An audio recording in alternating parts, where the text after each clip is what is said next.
Hello, beautiful ones. Welcome to the Ember Moon. The Ember Moon is the Sagittarius New Moon. It's the final new moon of the year this year, and it is always the final new moon before the Winter Solstice. And so this has an energy of completion, but also this expectant energy of what is coming next. We know that endings and beginnings come in pairs, always. You can't have an ending without a beginning, and you can't have a new beginning without something ending. And so as we move through Sagittarius, we are in this space of the in-between, of the remembering, of the storytelling, of the sharing. And in the olden days, in times before we had electric lights and TVs, this was a dark, dark time of year. That was like a really present darkness that existed. And so people would do everything that they could to bring light in. And this is a prayer. This is a wish to the sun to remind it to return, to remind it to bring its light back, to remind it to come back and shine on us and help us grow our crops and our animals and enjoy the warmth of its heat.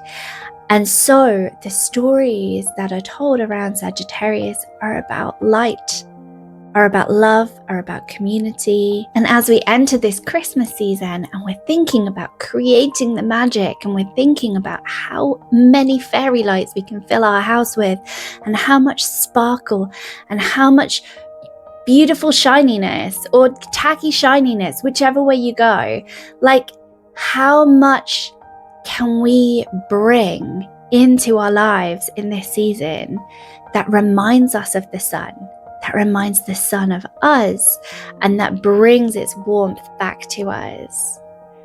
And so as we are in this new moon moment of Sagittarius, as we are in the Ember Moon, this is a moon of embers, of blackened coal, and of breathing fire into it, of the gentle glow, of the wish, of the dream of what might come from this coal in the future.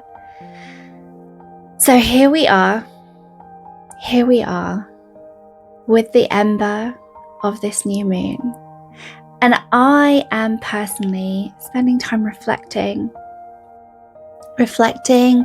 on what 2025 has brought and what I want to take with me into 2026. 2025 for me began with the birth of my youngest son, my final son, and it was a wild entry to the world. That pregnancy had been tough. My husband got seriously ill. There was a point where I was worried that he might die. And so from that place of just holding on, just trying to make it through, we then had this tiny baby.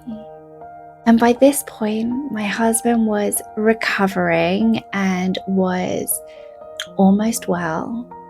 And then we have this new tiny baby, along with our other two toddlers. And then my oldest, he's moved out now. So yeah, that's later in the story. But we begin this year with a tiny baby, with a tiny perfect baby.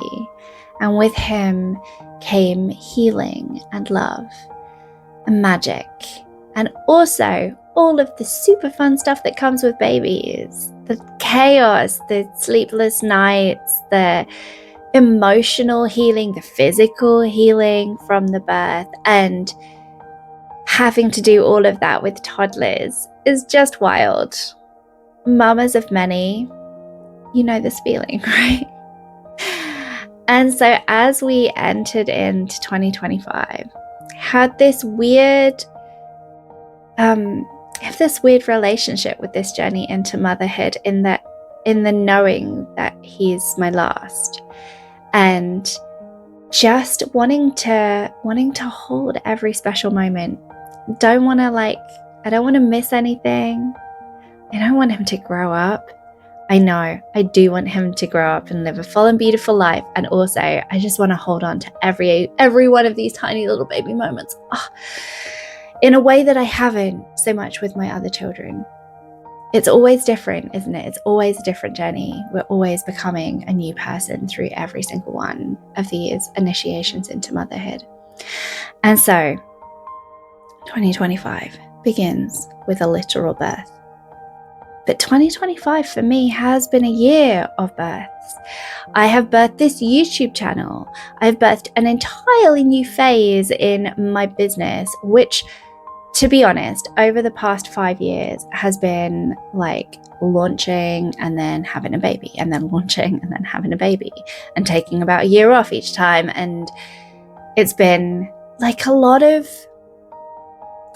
I look back now and it feels like a lot of experiments, a lot of learning to get to this point. And now I feel like we're really rooting this business in my reality, in my identity, in something really, really sacred and beautiful in this phase of motherhood for me. And as I've been working on really rooting this new beginning in my business, I have found a bunch of new things coming through that vessel almost. Like, for those of us that run our own business, there is a sense of discovering yourself through it, like the shaping of the business. It's always an expression of us. It's always a piece of our journey, a piece of our essence expressed through our work. And so as I am looking at how I want to market and how I want to shape and what I want to share and how I want to structure my readings, like, that's been something really significant that I've been sitting with a lot recently. How do I want to structure my readings? Like, what do I want my focus to be? I've been an astrologer for a while now, and I have so much that I want to share, but what is the most useful pieces to share? What is the most useful way to explain the essence of someone's chart to them in 90 minutes? I have done very, very few actual readings this year because I've had children like the whole time. So finding a way to allow people to book and schedule a like one-on-one in-person reading has been just not pretty much impossible for most of the year. That's a new thing that I will be welcoming in January.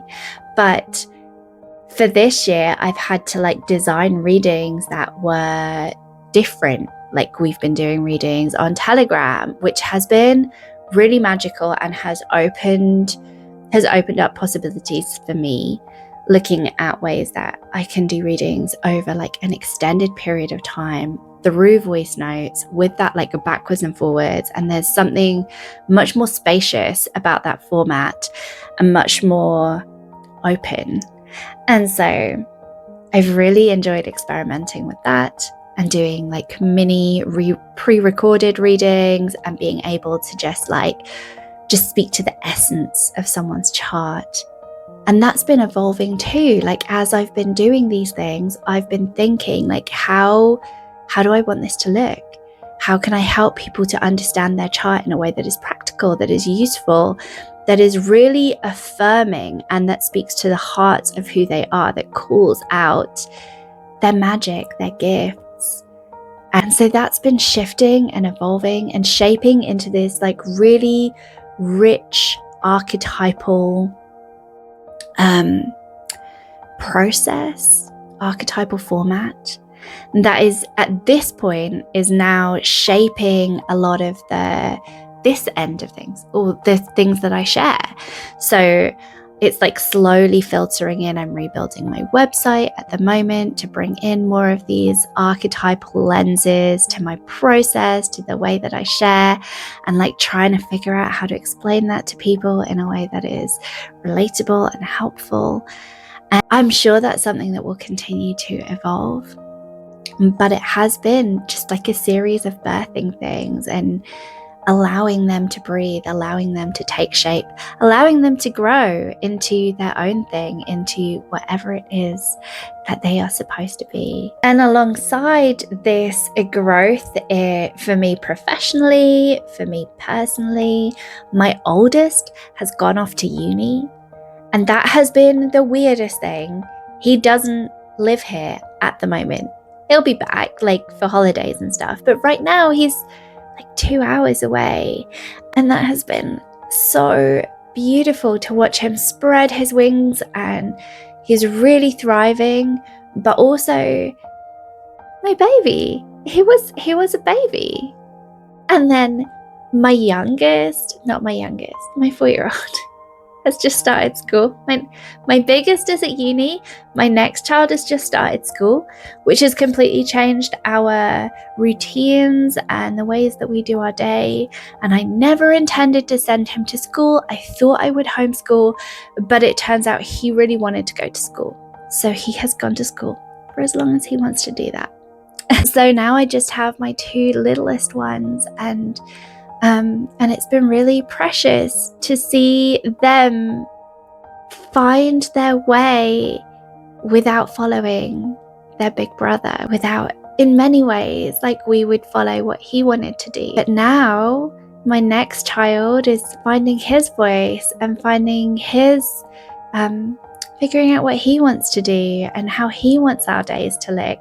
And that's been really lovely. And this baby just keeps on growing.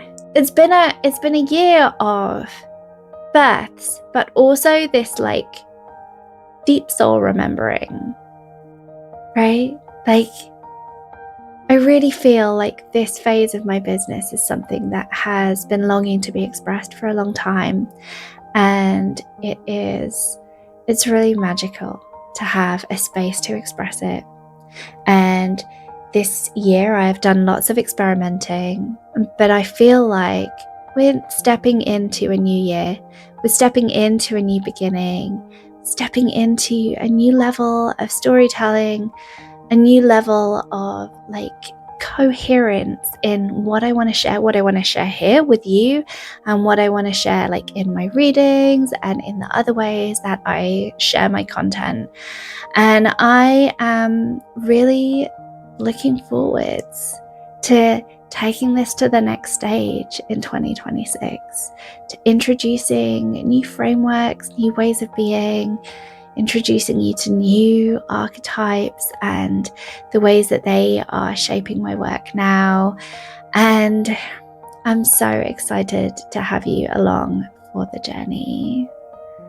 I hope that your Ember Moon is every bit as nourishing and full of beautiful stories and beautiful, expansive, magical journeys as you reflect over the previous year, and as you call the sun back, as you call in the new year, as you call in your new dreams, your next phase of being.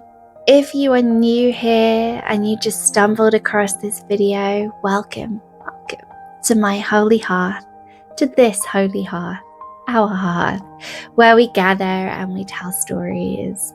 I would love for you to stick around and subscribe. I share a video every new moon, and I'm about to introduce so many new juicy magical pieces of astrology and of ritual and of ways that we can introduce magic into our lives as mothers. I offer readings that you can find on my website. There should be a link below to sign up to my mailing list, and you can access a free meditation which is so gorgeous and helps to introduce this new phase of my business as well. It's called the Dreamer Meditation. I really hope that you will choose to meet the dreamer and join me on this journey as well. Welcome to this holy hearth.